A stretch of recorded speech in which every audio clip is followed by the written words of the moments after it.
going to get worse.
Hello, Internet. How are we this evening? Happy Hump Day. I'm so happy to see you. Well, I thought we'd do a COVID episode tonight. Why not? Seems like everybody's trying to move on from the nonsense, and I feel like we're just getting started, folks. Well, Scarlett wants to say hi to you. Oh, she's not supposed to jump, but it's encouraging. I guess maybe her leg's feeling a little better. Hi, Scarlett. How are you? You want to say hi to everybody? Don't lick me. That's gross. Okay. Can you go lay down? Go lay down, please. You gotta go lay down. Go lay down. Yeah, you'll do your thing. All right, folks. How is everybody? Nice to see you. CC Pino. Who else we got here? Radio Foreman. Nice to see you. All right. Well, yeah, let's get into some stuff. I want to talk about some COVID stuff tonight because, well, I put out what's so funny, Anthony? I put out a post earlier just to kind of get a sense of why everyone was talked into taking the vaccine. Because I was sort of reflecting on when people first started talking about it. And you remember Kamala and all the talking heads saying, I'm not taking Trump's vaccine. And somehow everybody changed their mind. So started asking around, and well, I got some answers. So let me actually, before I even start getting into things, I'll go to my post and read you some of the comments, because the comments are just making me really sad, because very few people said I took it because I wanted to. And that is a major problem. So many crimes against humanity. So all I did is, I mean, some of you guys are probably watching on X and already saw my post, but people have been responding to this like crazy. So I pulled this from usafacts.org. Yeah, I know these numbers are probably inflated, but let's go with them just for the sake of argument. But I mean, even if they are inflated, this is still really high, you guys. So it's according to usafacts.org, according to usafacts.org, 81% of Americans took at least one dose. 81%. According to the same website, 95% of DC took it. I'm not buying that one. I'm definitely not buying that one. Definitely not buying that one. But let's go with these numbers just for the sake of argument for right now. And you know, I put this out there. It says, it still blows my mind that 81% of the United States population were conned into taking at least one shot. When the talk of the vaccine first started happening, the vast majority of people said they weren't going to take it. What made so many of you change your minds? And the comments are quite telling. They are quite telling, folks. So, you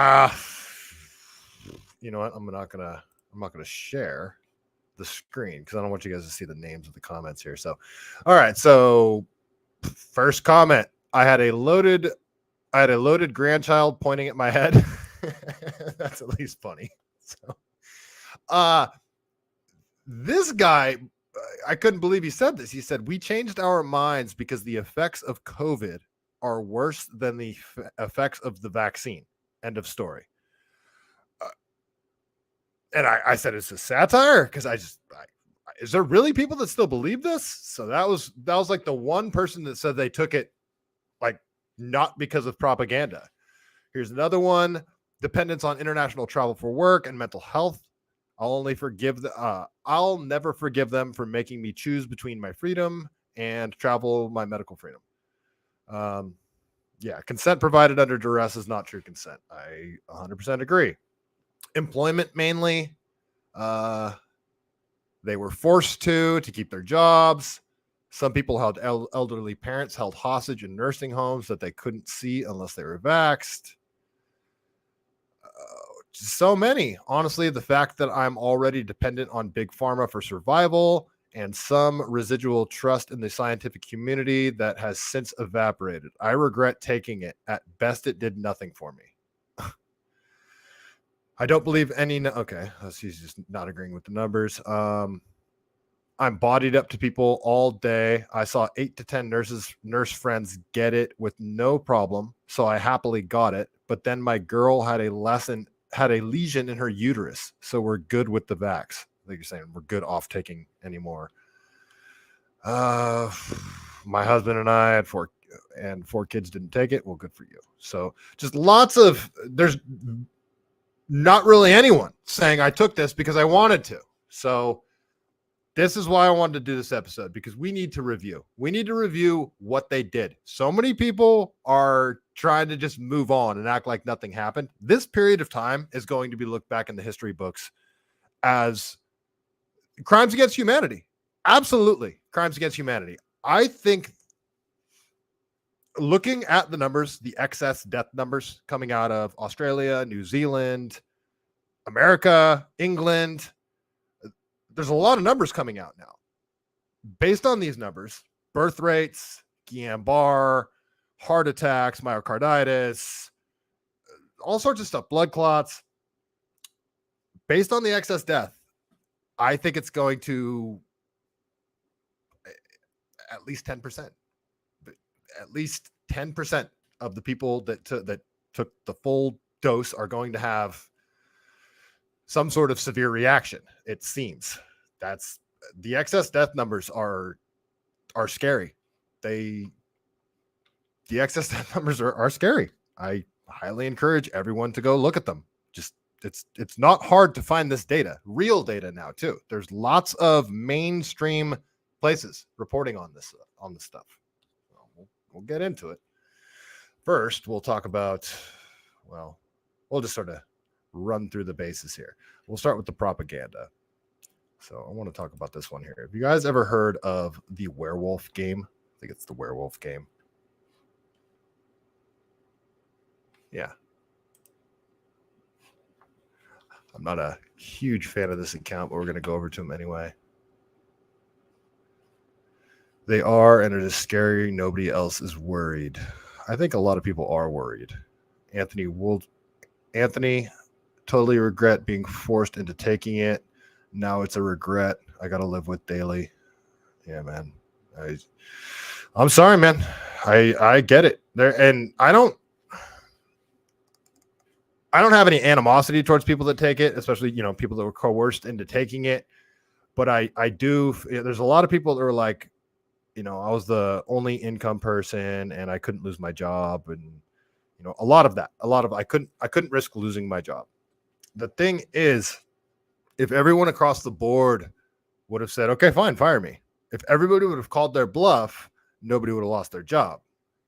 It was like this domino effect. As soon as people got threatened, most people just rolled over. And if a lot more people would have stood up to this and just said, no, you do whatever you're going to do to me, I'm not taking it, all this madness would have stopped. But unfortunately, stupid ESG score. Remember when Elon had a great ESG score before he bought Twitter, and then he bought Twitter and started speaking out against this stuff, and the E part of his ESG score was dramatically reduced. The ESG stuff is the ESG stuff is communism. It's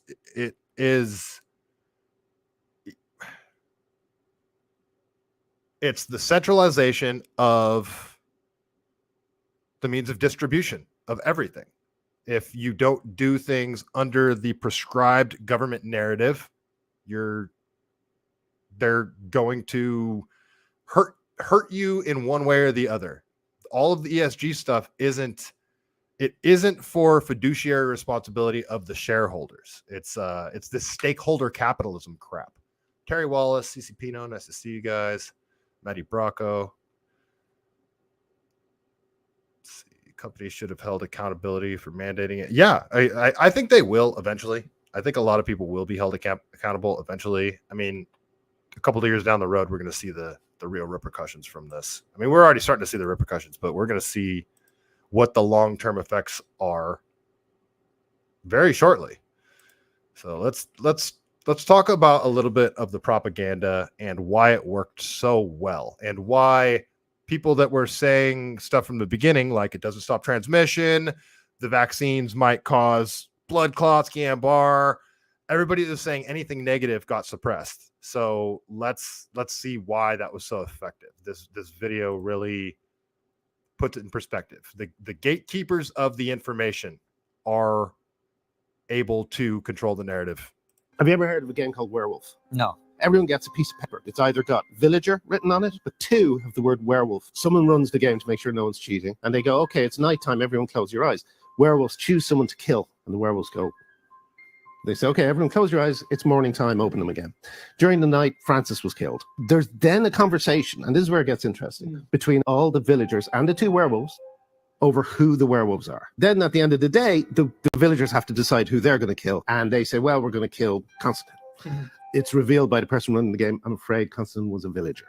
And the game continues. The villagers win the game if they kill both werewolves. The werewolves win the game if they kill all but 2 villagers. And the werewolves usually win. The game was invented by a student of sociology in Russia who wanted to prove his thesis that an uninformed majority will always lose a battle of information against an informed minority. So that just shows when you have hidden information, you can completely manipulate a large group of people. Have you ever heard of a game called Werewolf? No. Everyone gets a piece of paper. It's either got Makes sense, right? See what I'm getting at? So, do I actually have? You know what? Let me find this other Neil deGrasse Tyson one that I want to show you guys.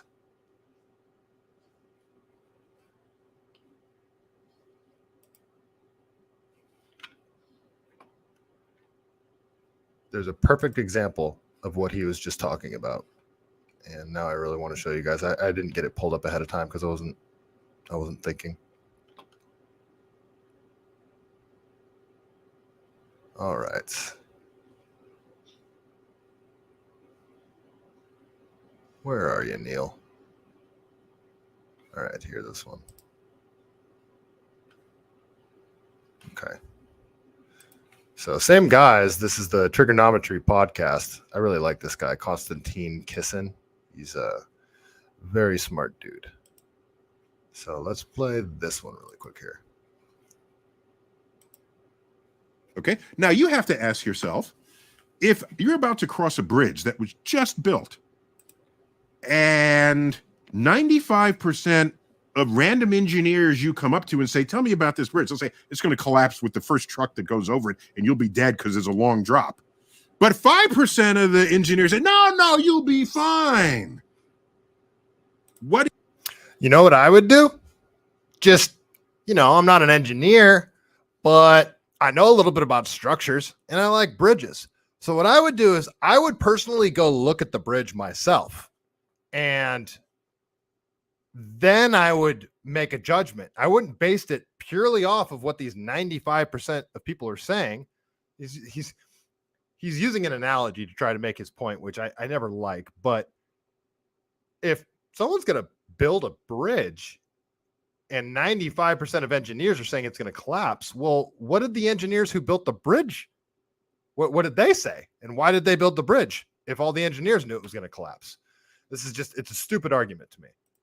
What are you going to do? I'm going with the 95% of the engineers because there will always be outliers. Yeah. Always. That's why one person, one research result is not the thing. And you had people in the outlier part of the statistics posting YouTube statements that, no, I've done my research and this is all bullshit. You should listen to me. No, never do that. Never. Never? Haven't there been people screaming at you here? I'm just getting excited. Yeah, no, it's great. It's great. But Neil, to engage you on that point, no one research result should be accepted as the truth. It has to have verification as a double check. Was there bias? Well, isn't he sort of proving our point? It's everybody that the corporate press and the government was promoting was saying the same thing, but they weren't really outliers. They were just other people saying different things. And he's saying that he's talking out of both sides of his mouth here. He's saying that you should dismiss the outliers. And at the same time, he's saying you should always, double check your science, essentially. It's so frustrating to see. I liked Neil deGrasse Tyson for a very long time.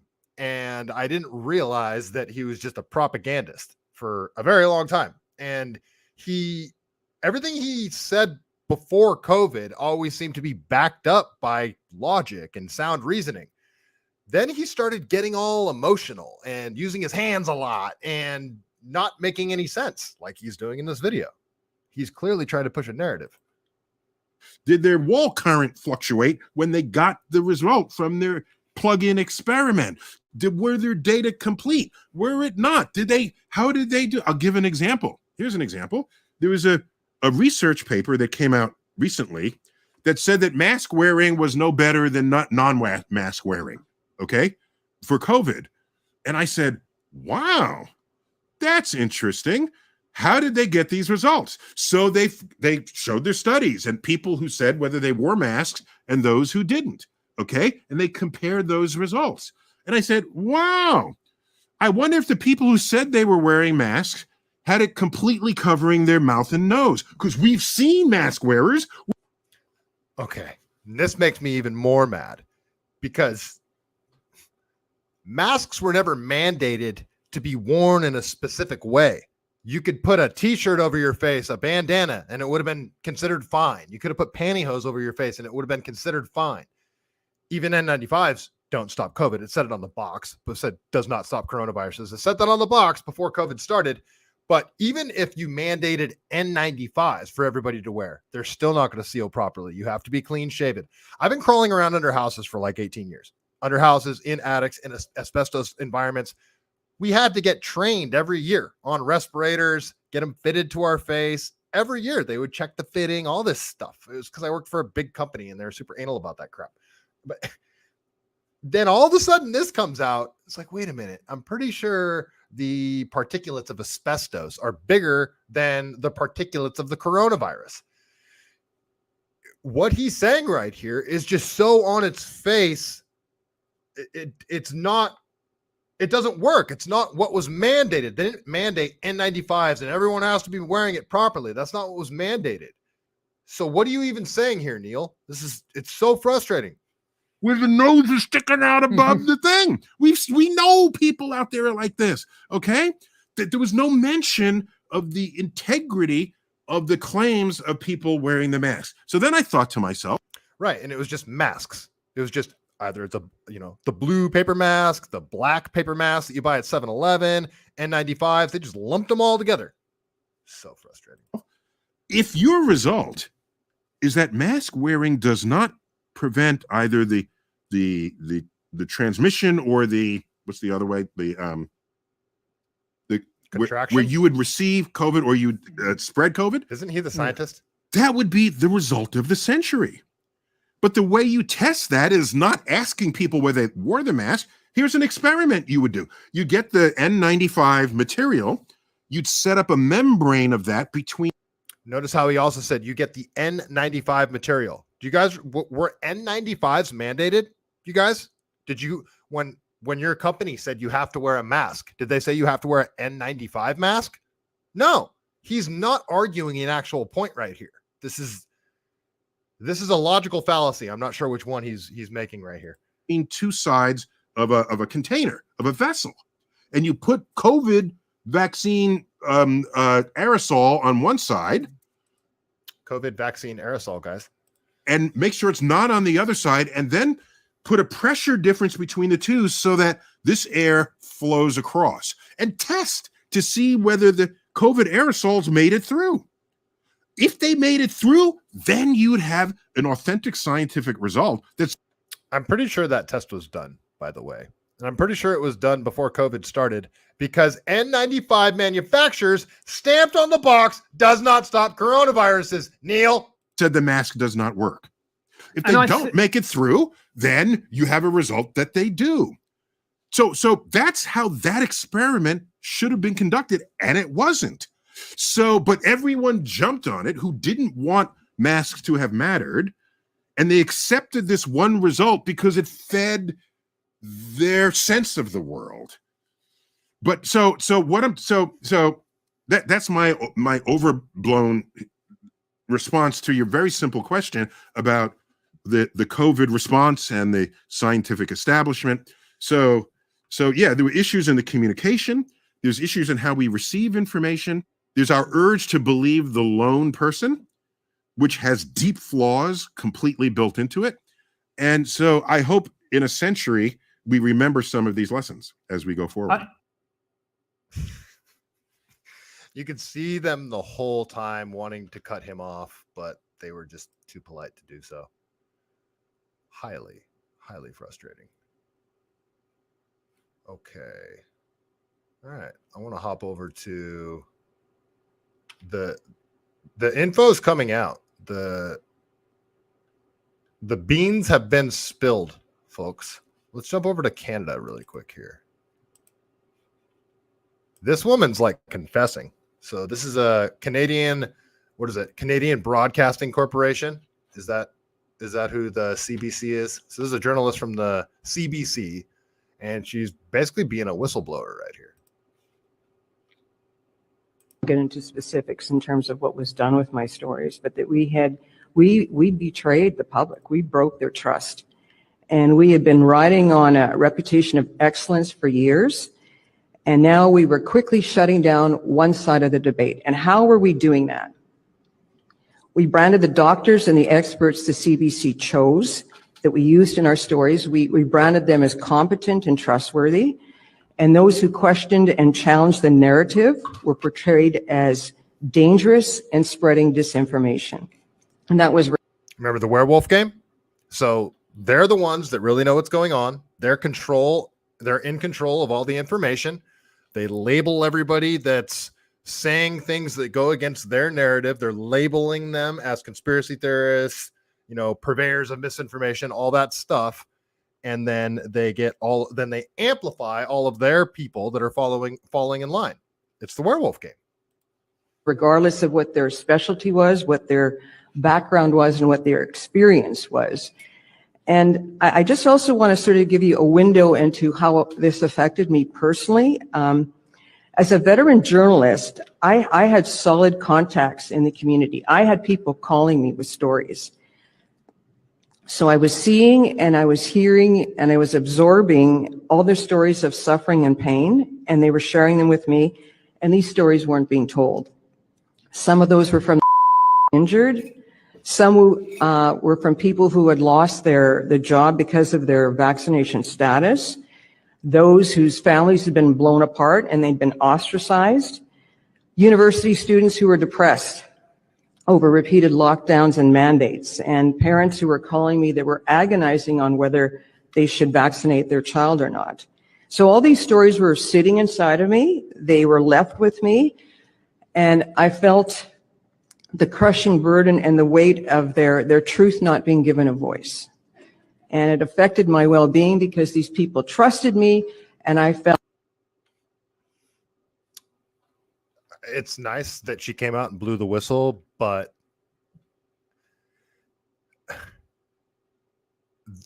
this to me is a massive, massive crime.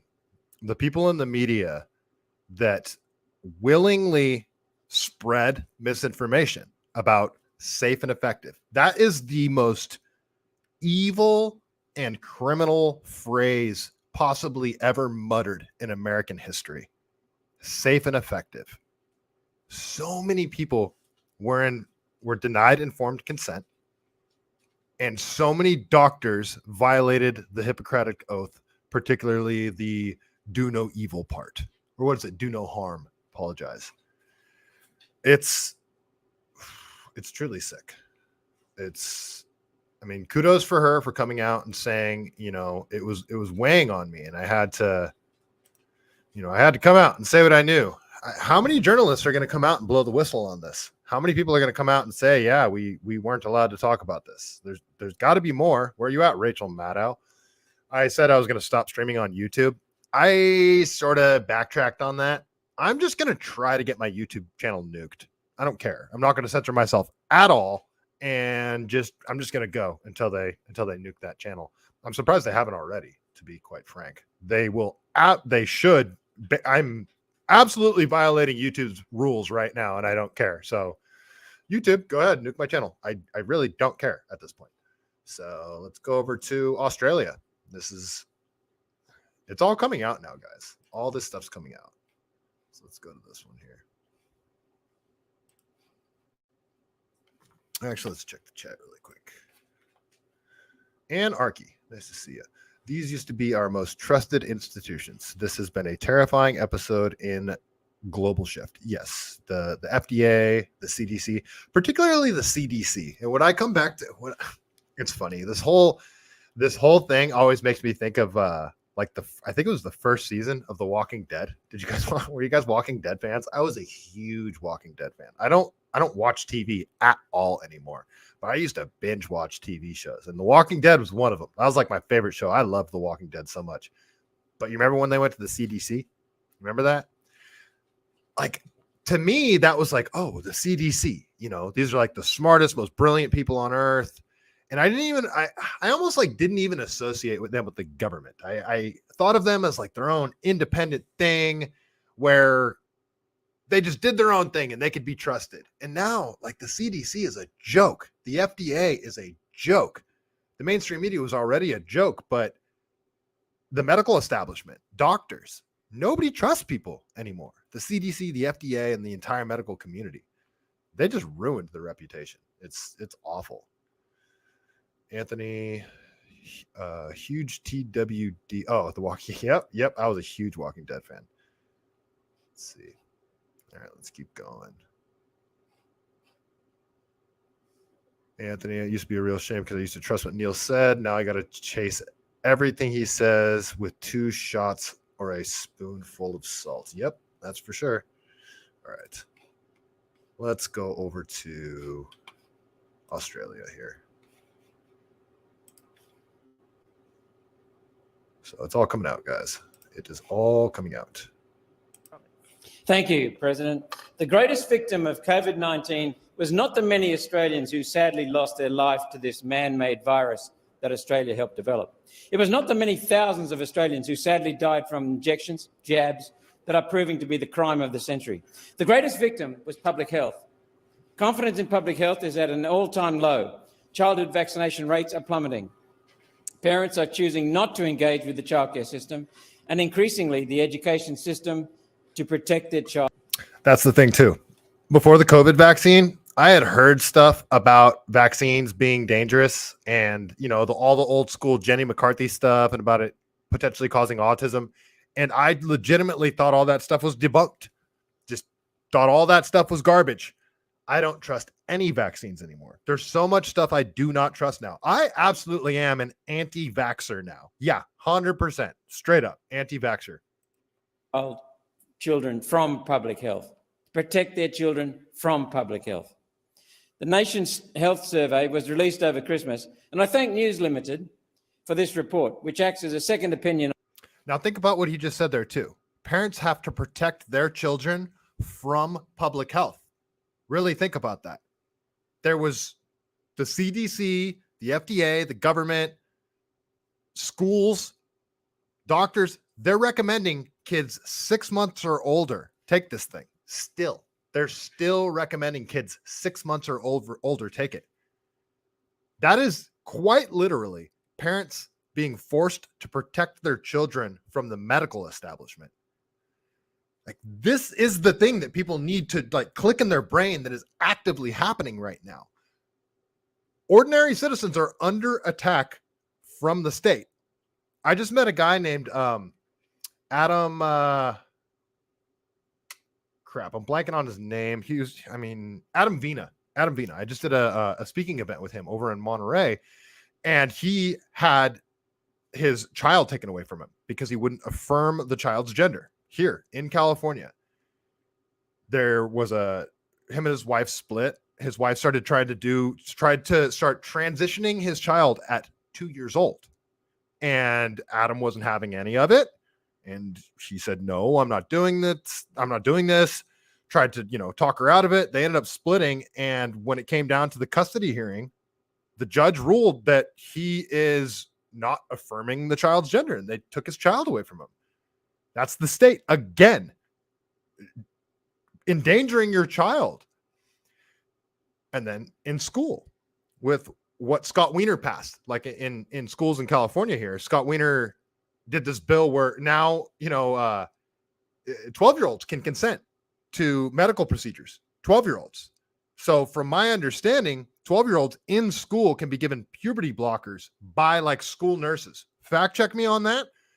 But I'm pretty sure that can happen. They can also get vaccinated. It's absolute madness. It's the trust in the establishment is gone, and the establishment keeps trying to drive home more insane things, and the trust is just further going away. This is a very, very dangerous, slippery slope that we are on, folks. On the performance of our health officials. And it's one the health officials will not enjoy reading. Let me share some of the findings with you. Today, Australians are at significant risk of dying young or living with preventable chronic diseases. 2/3 are at risk of being overweight or obese. More troubling for our health bureaucrats is that so few respondents were interested in doing anything about it, choosing instead to sit in front of a computer and TV screens for more than 8 hours a day, shun exercise and eat junk food. News Limited has taken up the challenge of equipping their readers with simple advice to improve their health. Isn't that our health authorities' job? Remember Life Be In It? Overweight Norm and his family, which started in 1979 and went into hibernation until recently, as it turns out. Public health is supposed to be about preventative medicine, encouraging people to get into life, get into some exercise, fresh air, and interact with others in a sporting, outdoor, or otherwise active context. Another super frustrating thing, all of COVID, the number one things that should have been talked about is there's never been a better time to quit smoking, even though actually I think there's evidence that nicotine actually like made COVID. People that smoked, I think, actually did better with COVID, but that's not the point. There should have been much more talk about. There's never been a better time to start exercising, eat better, cut out so much sugar, cut out the drinking, quit smoking, all that kind of stuff. There's no talk of that. It was all stay home, stay cooped up, don't go anywhere, don't get any vitamin D.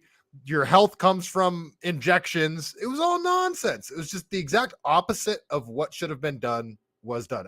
What's funny is the first few weeks of COVID, I did my longest mileage week. I ran 85 miles in like the second or third week of COVID. I did an 85-mile week. That was the most miles I ever ran in a week. But yeah, I was like, COVID, I'm off for 2 weeks. I'm getting paid. I'm going to run like crazy.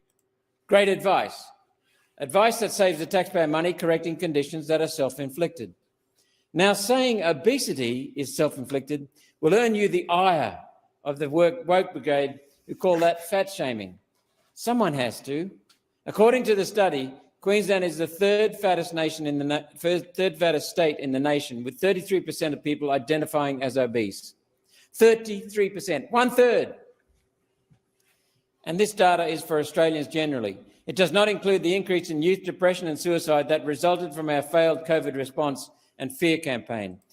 All right, I'm not going to be able to play this whole video. You guys are getting the point. He's just reviewing all the things that were done wrong, but I don't have the time. I got to keep moving here because I only got an hour tonight. I can only go an hour tonight because I've been slacking on my running, guys. So I'm gonna drive down to Santa Cruz after this show, and I'm gonna go run 5 miles just to punish myself because I've been slacking. So much is going on, you guys. Oh, you know what? I should probably say, hey, if you're watching right now, please give that like button a tap. It's gratefully helpful. If you want to support the show, please go to my Give Send Go. Actually, I don't even have it pulled up. Yeah, just hit the like button. That's all I really ask. It really dramatically helps. Also, if you're watching on Twitter, if you could repost the show, that is always helpful as well. So let me go over to, let's go over to this post from Alan Rhodes. Let's go. So this is from the National Library of Medicine. So let's go to this. So this is a new PubMed study from January of 2024. So this says, according to PubMed, this isn't some alt-right conspiracy website, guys. This is COVID-19 mRNA vaccines, lessons learned from the registration trials and global vaccination campaign. Well, I'm going to scroll all the way down to the results, what they concluded, because I obviously don't have time to read this entire study to you. But sorry here.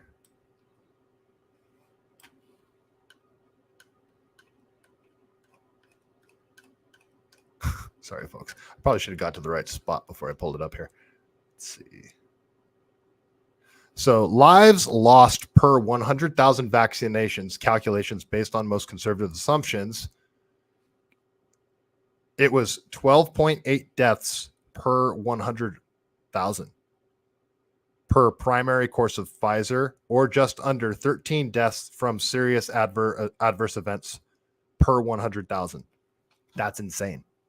That is off the freaking charts. That is insane. Benefits rewards. Calculations for the number of lives saved per 100,000 vaccinations based on the most generous assumptions are as follows. Assuming NNV of 119 and IFR of 0.23%, about 52,000 vaccinations would be needed to prevent one death. Holy crap. Okay, so according to their data, 52,000 vaccinations would be needed to prevent one death. Upper limit of lives saved is 10,000, 1 out of 5,200, or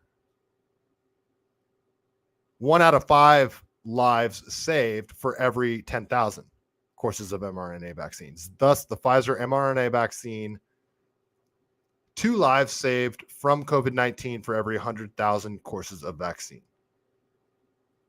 All right, I'm too dumb to compare these two, but it's looking like the risks highly outweighed the benefits.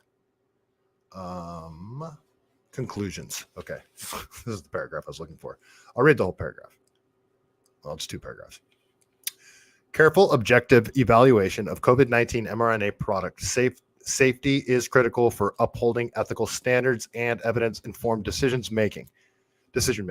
Our narrative review concerning the registrational trials and the EUA's, the emergency use authorization's aftermath, offers evidence-informed insights into how these genetic vaccines were able to enter the market. In the context of the 2 pivotal trials, safety was never assessed in a manner commensurate with previously established scientific standards, either for vaccines or the GTPs. The more accurate classification of these products. Many key trial findings were either misreported or omitted entirely from published reports. The usual safety testing protocols and toxicology requirements were bypassed by the FDA and vaccine manufacturers, and the premature termination of both trials abbreviated the unbiased assessment of the potential SAEs due to an insufficient time frame for proper trial evaluation. It was only after the emergency use authorization that the serious biological consequences of rushing the trials became evident, with numerous cardiovascular, neurological, reproductive, homeological, malignant, and autoimmune SAEs identified and published in the peer-reviewed medical literature. Moreover, the COVID-19 mRNA vaccines produced via process 1 and evaluated in their trials were not the same products eventually distributed worldwide. That's the thing too. The thing that got the FDA approval was the Comirnaty, and then they kept producing this other vaccine, and they're trying to do a bait and switch on it. It was freaking insane. mRNA approved via process, blah blah blah. All of the COVID-19 mRNA products released to the public were produced via process 2 and have been shown to have varying degree of DNA contamination. Okay? The failure of regulatory authorities to heretofore, what is that? I've never heard that word. Heretofore disclose process-related impurities, e.g. SV40, has further increased concerns regarding safety and quality control oversight of mRNA vaccine manufacturing process. Since early 2021, excess deaths, cardiac events, strokes, and other SAEs have often been widely ascribed to COVID-19 rather than the COVID-19 mRNA vaccinations. Misattributions of the SAEs to COVID-19 often may be due to the amplification of the adverse effects of the mRNA injections are followed by SARS-CoV-2 subvariant infection. Oh my God. Injuries from the mRNA products overlap with the PACs and the severe acute COVID-19 illness, often obscuring the vaccine's etiologic contributions. Etiologic. Jeez, I'm sorry. I'm dumb, guys. Multiple booster injections appear to cause immune dysfunction, thereby paradoxically contributing the heightened susceptibility of COVID-19 infections with successive doses. So the more you got vaccinated, the more you're susceptible to COVID you were. It's proving everything we said from the beginning. This is ridiculous. For the vast majority of adults under the age 50, the perceived benefits of the mRNA boosters are profoundly outweighed by their potential disabling and life-threatening harms. Potential harms to older adults appear to be excessive as well.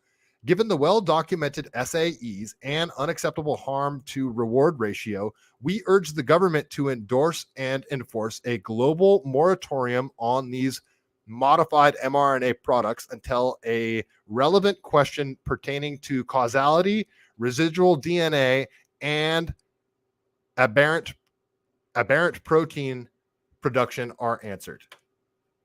This is insane. So a lot of this information is coming out of New Zealand, but you guys, this is PubMed. This isn't like, this is the National Library of Medicine. PubMed. This is legit source. This is like a legit study here. I'll I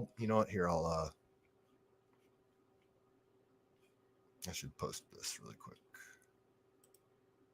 So actually here, I'll just repost it. So if you guys want to read this article yourself, if you want to read this study yourself, I just reposted it. Alan Rhodes is the one that posted this. So it's a PubMed study. It's COVID-19 mRNA vaccines, lessons learned from the registrational trials and global blah, blah, blah. So if you go to my profile, it'll be the top post on there right now. So it's just everything we said. Everything that the right-wing conspiracy theorists, doctors were saying from the beginning, like Dr. Pierre Corey, Dr. Robert Malone, Peter McCullough, and then people that weren't doctors like Brett Weinstein, plenty of people plenty of highly intelligent people were pointing out red flags from the beginning, and they were labeled conspiracy theorists, all the worst names in the book, and turns out they were right. So when I had Dr. Mary Talley Bowden on my show, she really blew my mind because I thought the VADES thing was kind of nonsense, but it wasn't. So let's see. Anarchy. There used to be both vaccines you could completely trust and absolutely get, and others you were welcome to pass on if you weren't at risk and didn't mind if the kids got chickenpox. But what about smallpox, polio? People are no longer trusting those either. Well, it's crazy. If you look at when like the polio vaccine was introduced, it was like polio was already coming way down. There's just, this whole thing's a rabbit hole that I didn't even want to go down. So, yeah. Thanks, Maddie Brocco. I appreciate it. Yeah, if you guys could hit that like button, it'd be much appreciated. All right, let's keep going here. I got a lot to get through still. All right, let's go over to Mr. Andrew Cuomo here. And, well, let's talk about that long COVID. Because there apparently was a piece of that HIV virus in the vaccine. That's what Dr. Mary Talley Bowden told me when she was on my show.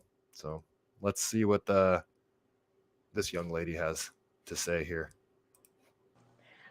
The reason the comparison to HIV is important is because HIV was also asymptomatic. I mean, you couldn't see the virus through symptoms because people were infected for 7, 8, 9 years before they developed symptoms. But HIV quietly destroyed our immune system. And we learned a lot about immunology from HIV, and it's changed completely our cancer therapy. We're learning now about mitochondria and viral impact and brain fog and the changes in our neurons and the cells that nourish our neurons that really allow us to think and move. And we're learning that because what of long COVID has done. And so there's two sides of this coin every time. There's a lot of destruction that mild and moderate COVID can do that is on scene, just like HIV was destroying our immune system. But what came out of that is brilliant science that changed how we treated HIV. And if you're diagnosed today, you can live a very normal lifespan and people not only survive, but thrive. We need to get to the place where people with long COVID, we've done the research so that people with long COVID can not only survive, but thrive. Okay. Did it seem to you guys that kind of at the end there, she was really comparing HIV and long COVID? Is that what it seemed like to you guys? That's what it seemed like to me, that she was comparing long COVID to HIV, saying that it suppresses your immune system. Vaccine-induced autoimmune deficiency disease. VAIDS. It's starting to look like VAIDS is real, guys. So, okay, we'll keep going. We will keep going. I can only do an hour tonight, folks. So I gotta make sure I speed through the things pretty quick here. So y'all remember Rochelle Walensky, right? The CDC director. She stepped down really quietly, right? And then this other chick stepped in for her. What's her name? CDC director, Mandy Cohen. So Mandy Cohen came on my radar before, well, this video I'm about to show you is how she came on my radar, but you guys remember the Reedley lab leak? You guys remember that? Reedley, California, the CCP biolab that they found, and just nobody seemed to be reporting on it very much. Well, I can't remember what congressman grilled Mandy Cohen, but I want to pull that up now to show you just the gaslighting and the lies that comes from this chick is ridiculous. But she's just like Rochelle Walensky, but maybe worse.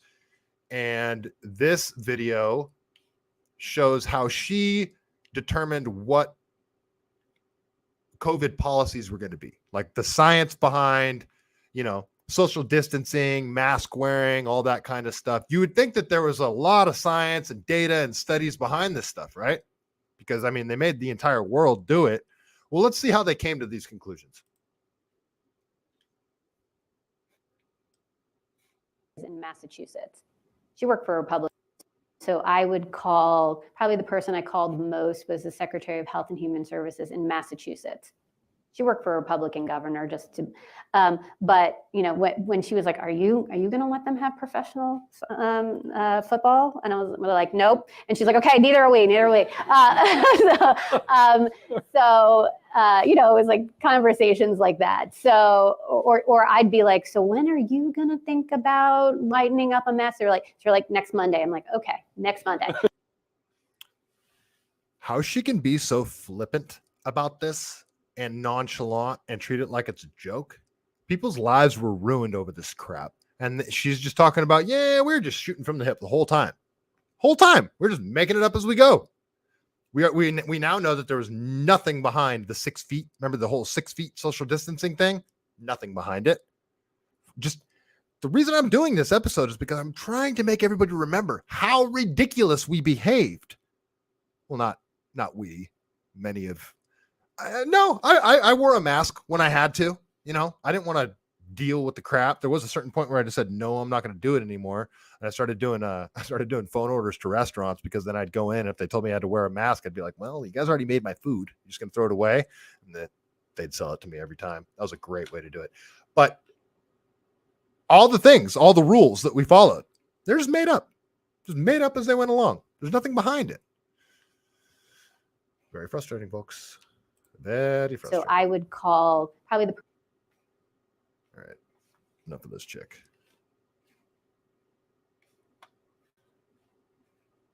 Let's keep going here. I got 9 minutes left, folks. Let's see if I can get through all of this. All right. So they were shooting from the hip, making up the rules as they went along. And then there were people that knew that it was all complete BS, and they were making up the rules as they went along. So how did they react to that? How did they coerce people into taking the experimental vaccine? This is what they did.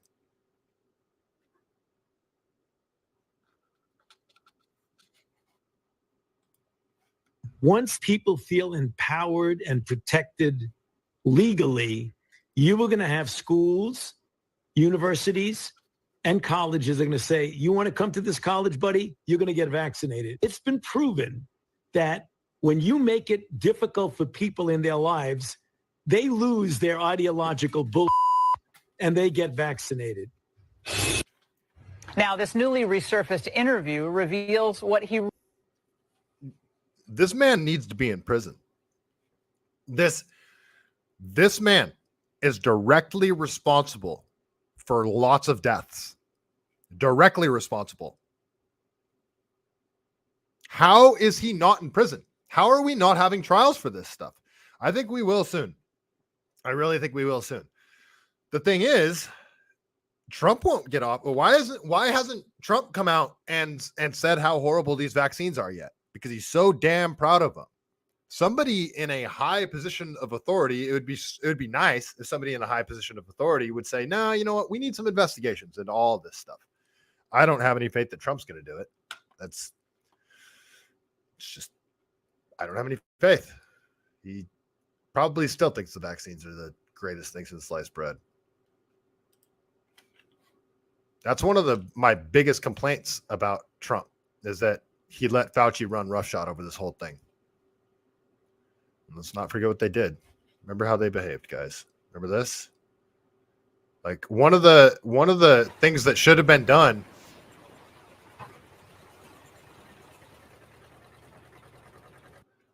Like this is what not Santa Monica. This is yeah, I guess this is Santa Monica, right? I think so. Or Venice or whatever. But they filled the skate park with sand. It's just so dirty. Like, kids out at a skate park is probably one of the best things for their health that they could have done. That's what they did. That's how they behaved. It's so ridiculous. All right. Keep going here. So yeah, all the evidence is coming out. Everything's coming out. So let's look at this one. So this is this from Kevin Bass, and he says transmission of COVID was not studied in the gold standard vaccine trials. Yes, yet talking heads said it was settled science, even though there was a big scientific debate. When will the censorship advocates acknowledge that its side spreads misinformation too? Not spreads information too. They were the only ones spreading misinformation about COVID and about the vaccine. They were the only ones. The death count was inflated. The amount of people that actually got COVID was inflated. Died with COVID versus died from COVID. Obviously, all the vaccine data.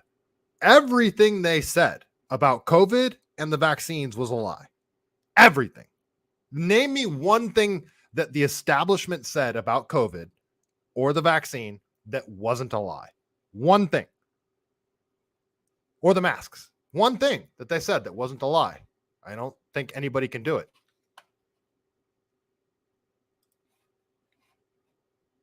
Let's go to the talking heads.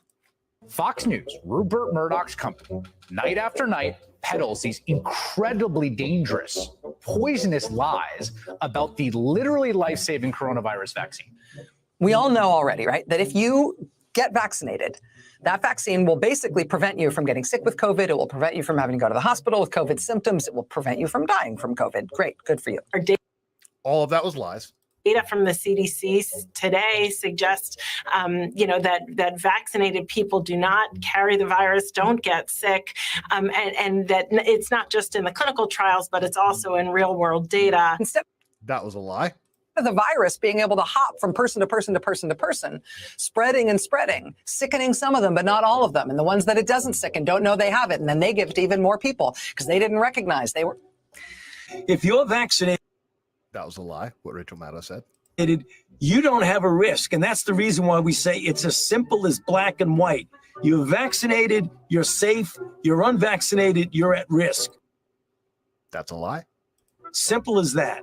Right? Instead of the virus being able to hop from person to person to person, potentially mutating and becoming more virulent and drug resistant along the way. Viruses don't mutate if they don't replicate.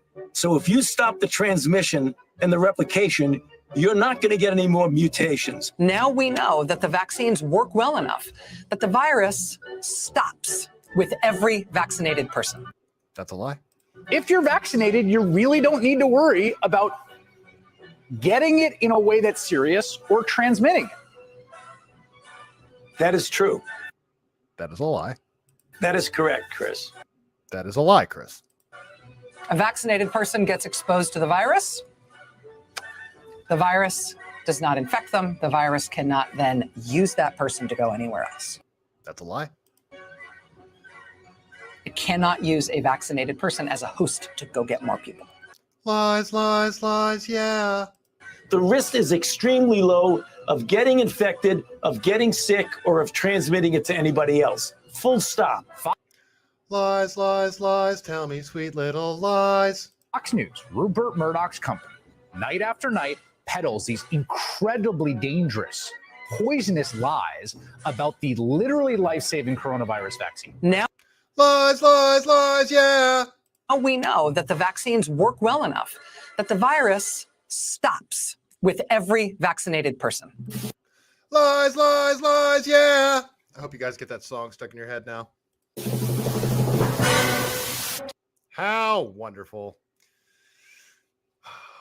Crimes against humanity, guys. Remember, they tried to say that we never said it would stop transmission. We said it would just keep you out of the hospital and keep you from dying. And that wasn't true either. So many things. So many things. Let's go. This is from my friend Randy Novak over here. This is a comment that she actually replied to me and gave me this picture here. So you guys remember in September of 2021, I believe it was September of 2021, still very early on in the vaccine rollout, right? Right?